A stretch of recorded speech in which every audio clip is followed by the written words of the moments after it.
In this lecture, I want to talk about why you actually need an agreement.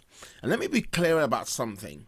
Many times people make the mistake in thinking because they've registered a company or a business with a partner or a co-founder. Therefore, that substitutes the agreement I'm talking about. No, it doesn't. Simply because you have, for example, in the UK, simply because you have a certain amount of shares or equal amount of shares allocated to two people does in no way signify you have a full workable agreement or you have a working agreement. It is important after you've done the registration of your company or your business, could be an LLC, you've allocated shares, you need to still have what's called a shareholders agreement, or if you're working as a partnership agreement that's clearly written down. All right, so that's what we're going to be looking at throughout this particular course, but I just need to tell you this because it's a common error that people think because they've registered a company together, therefore everything is okay. Now, that's just the beginning. That deals with just one or two specific parts of the agreement principles. For example, if you've allocated shares and you have if you allocate equal shares and that could be that's just one area of ownership that deals with ownership of the company. Okay, it doesn't deal with profit share. It doesn't deal with decision making in its fullness. Even though if one person owns more shares than another, then automatically the one who has a higher number of shares carries majority votes. Okay, so we understand that, but it is equally important to have an agreement. I just need to emphasize that a bit before we go along. Okay, so why do I need an agreement? Let me tell you a few reasons why you must have an agreement in place before you start your business when you're working with somebody. Number one is to set standards and processes. It's important to know how decisions are going to be taken, how money is going to be spent, how staff is going to be hired, how staff is going to be fired. You're going to set this agreement will help you to set standards and processes that you can follow as you continue on in your business.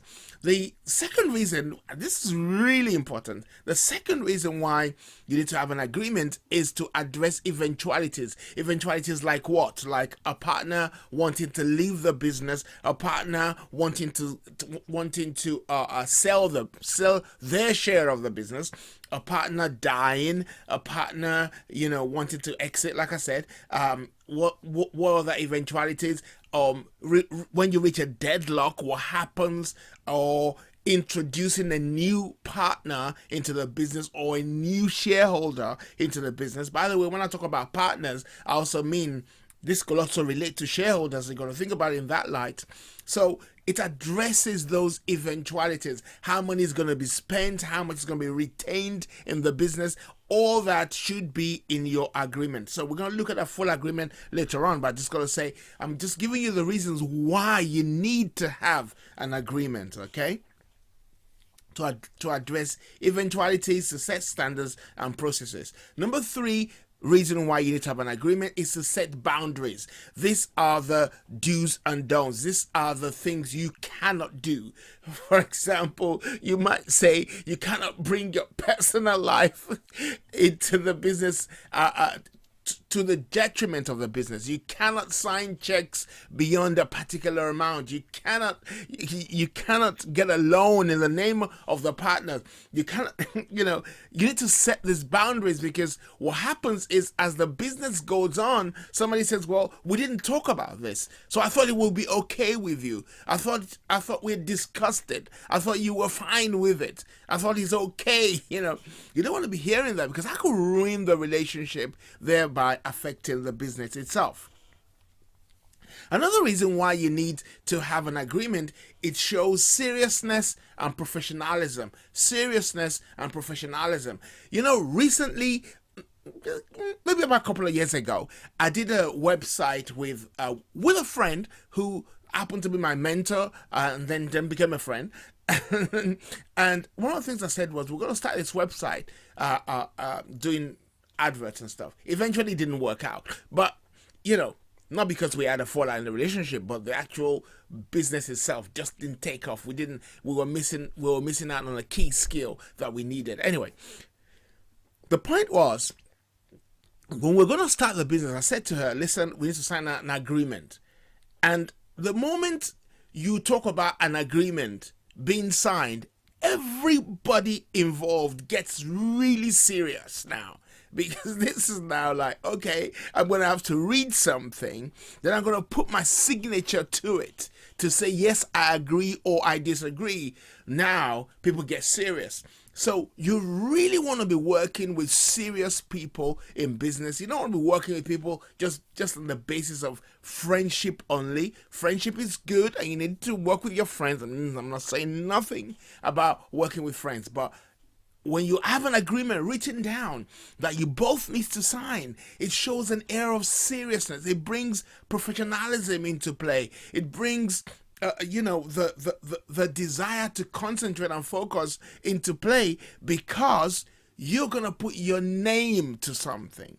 All right. So, and also, we used to say this in the music business. It's quite funny that a contract brings out hidden truth that lies in people. A contract brings out the hidden truth. So what I mean by that is, the moment you say to somebody, you've got to sign an agreement, that's when you really know what their intentions were, or will be, or has been. For example, in a partnership agreement, you may say to someone that you need to work, 50 hours a week, or 40 hours a week, or 30 hours a week, or whatever. And that person goes, really? I was only thinking about working 5 hours. I wasn't really interested. Because if you did not bring up the agreement that talks about working hours, you will not discover that they're not prepared to work as much as you are, okay? Or as much as is necessary.